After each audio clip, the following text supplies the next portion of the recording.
Salut tuturor! Astăzi să facem cunoștință cu un joc creat de Alexandru Pfister, Bunuri regale. Hai să vedem ce este în cutie. Cutia este de la Ludicus Game. Vedem că este un joc de cărți care este destul de ușor și accesibil pentru începători. Iată, acesta este întreg regulamentul de joc. Este pe două părți. Un joc destul de simplu, care ne va învăța mecanismul de engine building, adică de crearea propriului motor. În afară de regulament, jocul dat mai conține un tank de cărți. Adică acesta este un joc de cărți. Hai să vedem ce fel de cărți găsim în acest joc. Prima categorie este personajul nostru de bază. Vă amintesc că jocul nostru se joacă de la 2 până la 4 persoane, până la 4 jucători. Vedem că jocul dat este destul de tolerant, deoarece are atât genul masculin cât și genul feminin, indicat pe cartonașele de joc. Al doilea component sunt cărbunăriile pe care le vom primi inițial. În cadrul acestui joc sunteți un antreprenor care inițial începeți o afacere și aveți doar cărbunărie dată.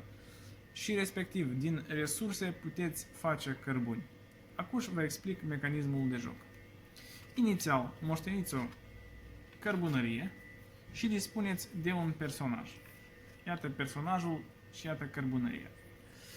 Personajul dat are două regimuri de lucru. Producție normală, adică dacă achităm suma dată în resurse, el va produce două bunuri.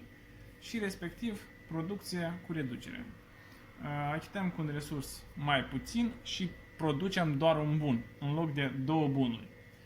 Hai să vedem cum are loc acest proces de producție. Inițial vom începe jocul cu 10 bunuri. Iată, ele sunt puse aici și respectiv fiecare bun, adică fiecare cărbune, valorează o monedă. Pe parcursul jocului și respectiv luăm 3 cărți în mână. Pe parcursul jocului vom putea crea cărți din mână, iată, achitându-le suma. Spre exemplu, procurăm această țesătorie. Cum putem și cheltuim pe ea o bani? Cum putem produce bani înapoi? În jocul dat este o piață dinamică unde vom deschide mărfuri până în momentul în care vom întâlni două simboluri care indică soare. Iată, vedem aici simbolul dat. Și iată, primul rând al pieței este finisat. Vedem aici 3 resurse: in, grâu și respectiv piatră. Ne uităm la întreprinderile noastre. Putem face cărbune din piatră și lemn și respectiv putem face material din lemn și lut. Vedem aici că deja avem o piatră și avem lemn, din păcate nu avem. Noi înțelegem că nu vrem să riscăm și ne propunem să producem doar un cărbune, achitând cu un resurs mai puțin. Și începe faza 2. Se deschid alt rând al pieței până în momentul în care va apărea două simboluri cu soare. Și iată, s-au deschis. Vedem, avem doar o piatră în rândul pieței, adică două pietre și respectiv 3 lemn.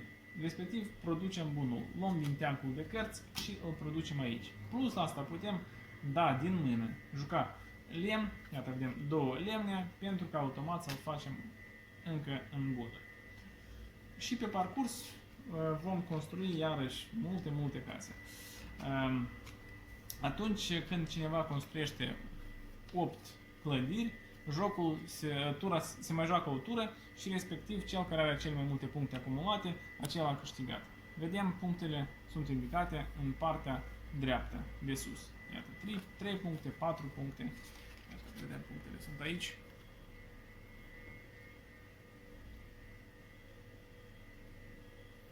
plus, aici putem face o producție în lanț.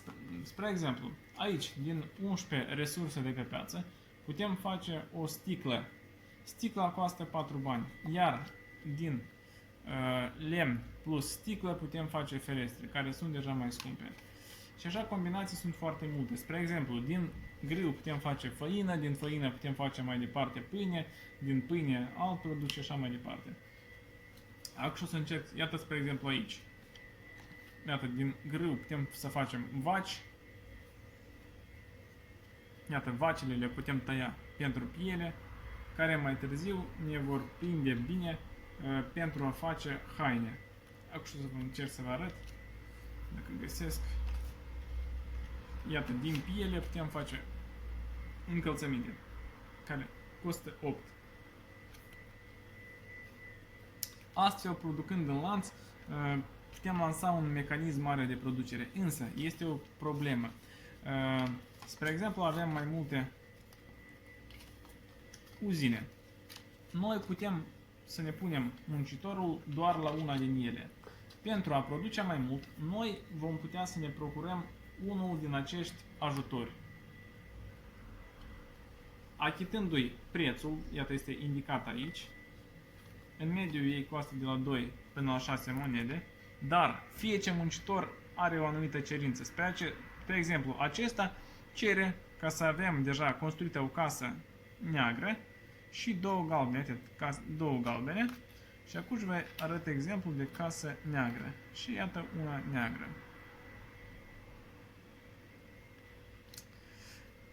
Sau aceasta ne cere să avem două case galbene, două case roșii, câte o casă de fiecare culoare, etc. Și iată, în acest mod noi putem să avem o producție destul de mare. Ok, cam atât. Vă urez mult succes și o zi bună!